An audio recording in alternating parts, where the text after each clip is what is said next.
magpahinga muna ang tropa at bukas na naman. Bukas na naman. Sir, ano yung information niyo, General, na ilalabas si... Andyan talaga eh. Gusto nila itakas eh. Sir, paano po natin nasabi, sir, na nandyan po talaga? May mga informants kami dyan sa loob. Mhm. Hindi nga lang namin talaga makita dahil ang ganda ng kanilang movement sa loob. Ano hong information na ipinarating sa inyo, sir? Andyan sa loob. Itakas ngayong gabi.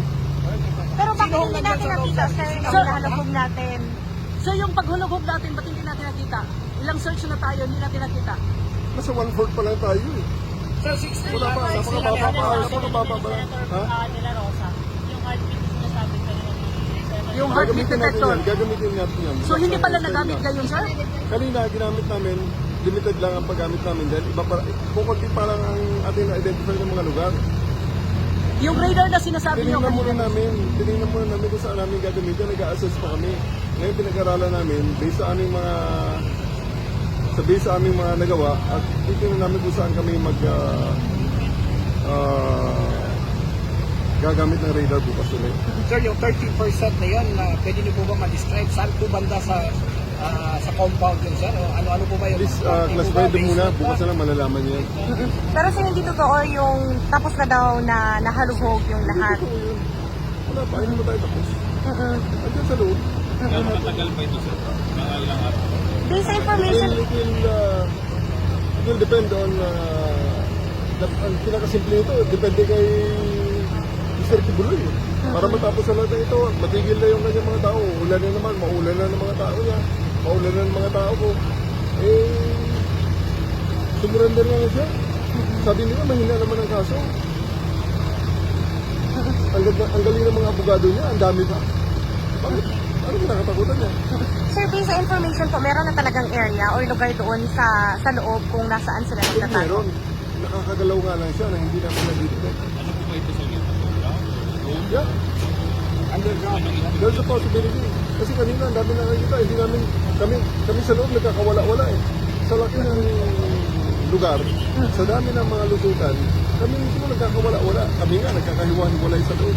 Pero may respective na assignment yung mga tropa natin, sir. Andun sa loob, di ba? Meron. Kaya nga kailangan i-review namin dahil first time namin napasok ng lugar at kailangan namin talagang mapamiliarize sa mga sarili namin. So yung 2,000 na tropa Talagang meron natin, kaming information na nandyan sa loob. Nagbibigay talaga ang informant namin. The problem is, hindi namin alam talaga kung paano ang layout ng lugar. They can only do so much dahil pagdating na sa loob, nagkakawala-wala na kami. so kung meron tayong informant, Dadagdagan yung personahe bukas. Ha? Dadagdagan natin yung police bukas. Ano? Ibig sabihin mo, dadagdagan pa. May possibility. I mean. sir, kung meron tayong informant, General, bakit hindi na tinodo yung information binigay, Jen? Ano no? Kung meron tayong informant, bakit hindi na tinodo ng binigay ng information kung saan talaga yung exact location? Nagbabago ang impormasyon eh. Pag sinabi niya ngayon nandito, nandun sa kabila. Hindi ko na makita yan dyan pag ganyan ka-skip ng mga kwarto-kwarto yan, di ba?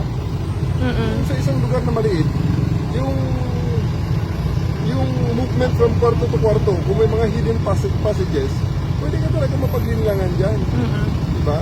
Kunti na naman kasi nakakapasok ng mga pulis, hindi naman lahat na nakita yung pulis pagkarami-rami eh. Nandyan. Kasi spread out din kami. Okay? So, sinisystematize nga lang natin. So, ulit kami bukas, nakita na namin ang layout, ulit kami bukas, hanapin namin. Ito ay, sa tingin ni Mr. Kibuloy, larong tagu-taguan sa loob ng 30 hectare compound niya. Aldi, Pero hindi po tayo magpo-pull out. Hindi kami pupull out. sa announcement niyo po kanina sa megaphone, sabi niyo po, nagbantay na may yung tropa, baka kasi ilabas yung May possibility, may information din kami na may mga sistema silang iisipan kung paano ilabas si Mr. Kibuloy. Aside po doon, meron pang other information po?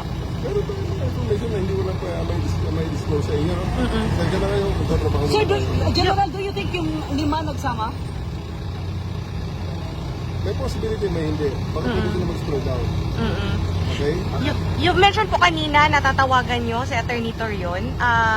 Pwede ba naming malaman kung ano po yung itatawag? Gusto ko sana akong i-consult sa kanya, pero kung wala naman siya, hindi naman ganun ka-critical. Okay? Ano pong comment ninyo sa mga sabi-sabi na plano daw i-take over ng PRO 11 yung KOJC? Hindi namin tinitake over. Hinahanap lang namin eh. Mm-mm. Wala namang karapatan ni take over yan. Mm-mm. Hindi naman amin yan.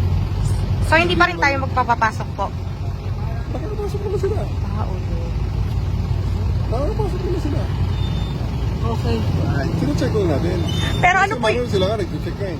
ano po yung reply natin sa letter kanina na parang pinakita po ng secretary ng Torion Law Office? Na hindi daw po nila tinanggap. Yes. Yung kanina po, yung may nagpumilit na Wala namang pumasok. opisina eh. Diba? Yung mga formalities na yan, dapat yan. Office hours eh. Mm-mm. Diba? Mm-mm. Alright. Office hours na yan eh. Mm-mm. So, Sir, thank you, sir.